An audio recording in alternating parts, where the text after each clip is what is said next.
पलकों से आसमां को इशारा करो कभी, तुम भी तो कुछ ख्याल हमारा करो कभी। जिस आमदन में हम चला रहे हैं अपने घर, उस आमदन में तुम भी गुजारा करो कभी।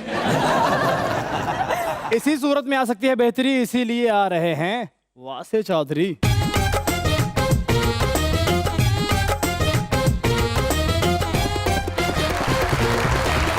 देखिए आंखों सुनते कान और धड़कते दिलों, आप सबको हमारी तरफ से अस्सलाम वालेकुम। वालेकुम अस्सलाम। क्या हाल है? बिल्कुल ठीक सर, अल्हम्दुलिल्लाह। आप कैसे हैं? बिल्कुल ठीक ठाक माशाल्लाह। ये तो देसी साइंसदान लग रहे हैं सर। अच्छा, ऐसा साइंसदान जब बम बना लेता है ना, तो यही सोचता रहता है यार इधर रिमोट कौन बनाएगा। मैं उन्होंने कहा, मैं कोई तजर्बा किया, कहते यार बंब बना तो लवा, मेरे को औजार कोई नहीं है। आज बड़े अच्छे साइंसदान ने, मैं कहा जी कोई तजर्बा किया, कहते हाँ जी सब तो पहली बार साइकिल दे चक्के ना कैंचियां मैं तेज की। तजर्बा साइंसदानों को पूछे ना भैन को तजर्बा किया, कहते यार मैं कर तो लवा लेकिन किसी ने मनना नहीं। लीजिए बुलाते अपने आज की पहली मेहमान को, पाकिस्तान तहरीक इंसाफ की एमएनए है खुशाब से मोहतरमा Javeria Zafar Ahir.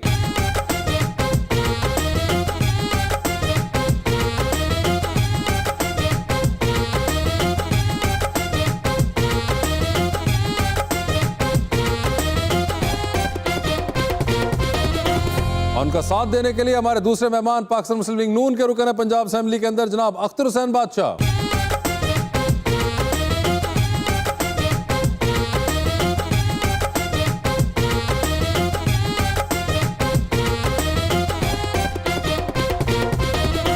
Welcome to the show, my favourite personality in front. Sir इतना मजा आ रहा है आपको देख कर, और एक बड़ा ही प्यारा मैं शेर लाया हूँ मैडम जी के लिए। आज हमारे मेहमानों की सीट पे जो बैठी हैं पीटीआई की एमएनए है, नाम जवेरिया आहिर।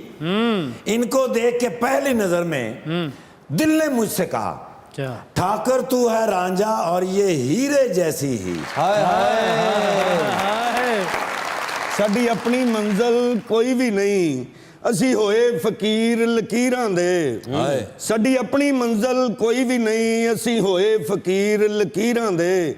खाली कमरे विच डर गईयां ने, रंग उड्डे ने तस्वीरां दे। मेरे अरमानों की आस दिल में ही सो गई, देखते देखते एक अहम चीज खो गई। आपके भी क्या नसीब हैं बादशाह भाई, लॉन्ग मार्च शुरू होने से पहले ही खत्म हो गई। सारे जोगर्स आया हो गए जेड़े पाके जाने। जी जवेरिया जी क्या हाल है आपके? अल्लाह का शुक्र जी, ठीक ठाक। ठीक ठाक हैं आप? जी बिल्कुल जी, आप खैरियत से हैं? बिल्कुल ठीक ठाक। और बादशाह साहब कैसे हैं आप? सर सही सर, ने आज तो आपने मैचिंग की हुई है। मास्क यहाँ से मैचिंग मिल गया, कपड़े घर से पहन के आया था। वैसे आपकी जवेरिया जी पहले मुलाकात हुई है कभी? नहीं जी, पहली बार हुई है। और आप देखे, आपको फैसिनेटिंग लगा। मुझे तो पहली बार जब मैं मिला था अख्तर हुसैन बादशाह से, तो मैं तो उनका नाम सुन के ही बड़ा वो हो गया था। मैंने कहा ये कौन सा बादशाह है जो कि लाहौर में फिर रहा है और लोगों को पता नहीं। और फिर हमने उनको बुलाया, तो ये एक बड़ा एक फिनोमेना इनके बारे में मुझे इंटरेस्टिंग लगा। मैंने पहली बार जो मैंने मिले, मैं ताश चेक तक करता रहा, वो बादशाह नहीं गए। मैं पीएमएलएन वालों को वैसे ही बादशाह बनने का बहुत शौक है, तो कोई ताज्जुब की बात है। पीटीआई वालों जैसा बादशाह हमें ना बनाए, ऐसे बादशाह से हम बात आए।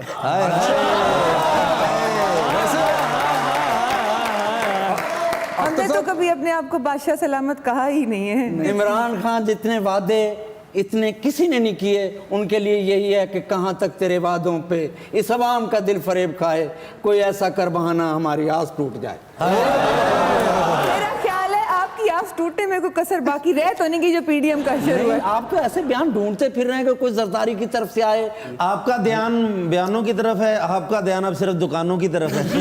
पर ये माने इमरान खान से इन 2.5 सालों में अवाम तंग आ चुकी है, और आगे रमज़ान आ रहा है, अल्लाह खैर करे कि लोग रोज़े अच्छी तरह रख लें। बादशाह जी, ये इमरान खान साहब को रोज़ों का क्या ताल्लुक है? गरीब आवाम उसी वक्त रोज़ा रख सकता है, उसको अच्छा मिल जाए, सहरी अच्छी हो जाए, अफ्तारी अच्छी हो जाए, जो गरीब आदमी की अफ्तारी अच्छी नहीं होती। इनके लॉजिक तो आज तक कभी किसी को समझ नहीं आई। तो रमज़ान को इमरान खान का जो इन्होंने ताल्लुक निकाला है, वो इलॉजिकल बात तो माशाल्लाह फिर PMLN की अखीर है ना, ऑस्कर मिलना चाहिए। हमारी लॉजिक तो 3 दफ़ा लोगों को समझ आई तो हमें 3 दफ़ा हुकूमत मिली नवाज शरीफ को, और इनको 2.5 साल में ऐसी लोगों को समझ आई है कि लोग कह रहे हैं कि कब जान छूटे। मगर अभी तो नहीं छूट रही ना। बस छूटने वाली है। कब छूटे? सर आवाम अब तो कह जरदारी रही है। साहब ने कह दिया, वापस लाए पहले। ये क्या कह दिया जरदारी साहब ने? पहले बात नहीं हुई थी आपकी। सर हुण बहाने लभ के किसी दे बैग ते किसी नूं तकना कि कोई सारा डूब के कोई तिनका का सहारा मिल जाए, ये सहारे ढूंढते। ये जरदारी साहब की बात कर रहे हैं? नहीं, मैं इमरान खान की बात। जरदारी साहब की बात कर रहा हूँ। सर जरदारी साहब ने वो तिनके का सहारा ही दिता ना, उससे सहारे ते जी रहे ने कि पता नहीं इंदी जान नहीं साडी। उस तिनके दा ना की सी? इनको जरदारी बता रहा हूं। तिनके का नाम जरदारी बता रहा हूं। जरदारी साहब को जिस तिनके का सहारा है वो इमरान खान। सारा उल्टा हो गया। इमरान खान तिनके का सहारा जरदारी को ले रहा है। आप अंदाजा लगाएं इनकी ज़हनी कैफियत की और कश्मकश की कि कंफ्यूजन का इस कदर शिकार है कि इनको ये भी नहीं पता कि पीडीएम में जो जमातें हैं और जो लोग हैं उनको कब किससे कहाँ जाके कनेक्ट करना है। हाँ मगर देखिए, आपके पीडीएम के लीडर तो आपसे संभाले नहीं गए। हाँ वैसे ये क्या हुआ? ना वो आप मौलाना इस्तीफे दे साहब रहे बीच में से हैं। चले गए प्रेस कॉन्फ्रेंस करके कि हाँ मैं नहीं करता, वो चले गए। इससे आवाम का क्या ताल्लुक है? इसके किसी की परेशानी से क्या ताल्लुक है? इससे आप सेनेट का इलेक्शन चोरी कर रहे हैं, उसका क्या ताल्लुक है? किसी चीज को भी लोग समझ चुके हैं, लोगों को हर चीज की समझ है। आजकल तो आप चोरी कर ही नहीं सकते, सारी शाम मंजरे हम पे आ आप बिल्कुल ठीक कह रहे हैं। जब से इमरान खान की हुकूमत आई है कोई चोरी कर ही नहीं सकता, फौरन पकड़ा जाता है। ये सारे केसेस जब अपोजिशन में पीपल्स पार्टी थी तो नवाज शरीफ ने उन पे किए, और नवाज शरीफ जब अपोजिशन में थे तो पीपल्स पार्टी ने उन पे किए। हमने तो कोई केस नहीं किया। सर मैं कहता हूँ सब छोड़ें इनके, एवं ये आप कह रहे हैं केस पे केस बना देते हैं और आप लोग बयान पे बयान छोड़े। मैं कहता हूँ बयान सिर्फ एक ही है जो कि जरदारी साहब ने दिया कि मियां साहब का बात है। बस बताएं, आप गेम खत्म करें जी। जो तो जरदारी साहब ने बयान दिता ते छाती ते खलो के राय वेंडल मुंह करके कहंदे बाजी रोलते गए हैं पर चास आ गई। नहीं आई।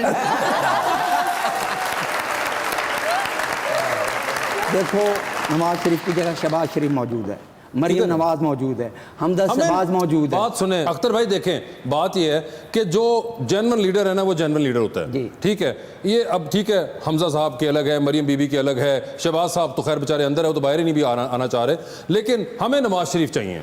हमारा लीडर बाहर है, ये क्या बात है? हमने मेरी भी ख्वाहिश है सर, मेरी अपनी हमारे दरमियान हो। हाँ। मगर एक सेहत का उनका मामला है, और इंशाल्लाह जब उनकी सेहत अच्छी होगी वो हमारे दरमियान तो होगी। बस फिर सर बात ये है कि जब अख्तर साहब उनकी सेहत सही होगी तो फिर हमारा भी दिल तभी चाहेगा, तब तक हमें बर्दाश्त करने दे पीटीआई को। हमारे साथ दूसरी आवाम भी उसकी बातें वासे चौधरी भी सुनते होंगे जी, उनकी हाएं गरीबों की, आटे की, महंगाई, चीनी की, ये सब चीजें आपके सामने रोज टीवी पे चलता है। बात सुने, ये लोग आप पे जुल्म कर रहे हैं, शहबाज साहब के उन्होंने अंदर किया हुआ है, ऊपर से इनसे प्रूफ कुछ नहीं हो रहा।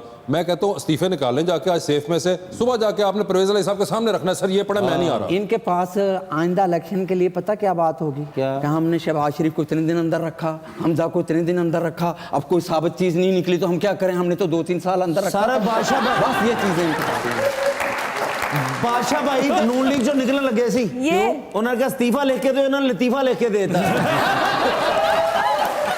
जी आप कुछ कह रही मैडम? मैं ये कह रही हूँ कि इस्तीफे जमा कराने का तरीकाकार ये होता है कि वो स्पीकर को जमा कराए जाते हैं अगर तो आपकी वाकई इंटेंशन है इस्तीफे देने की, जो कि इनकी नहीं है, क्योंकि ज़ाहिर है सारी जमातें अपने अपने मफाद के लिए लगी हुई हैं।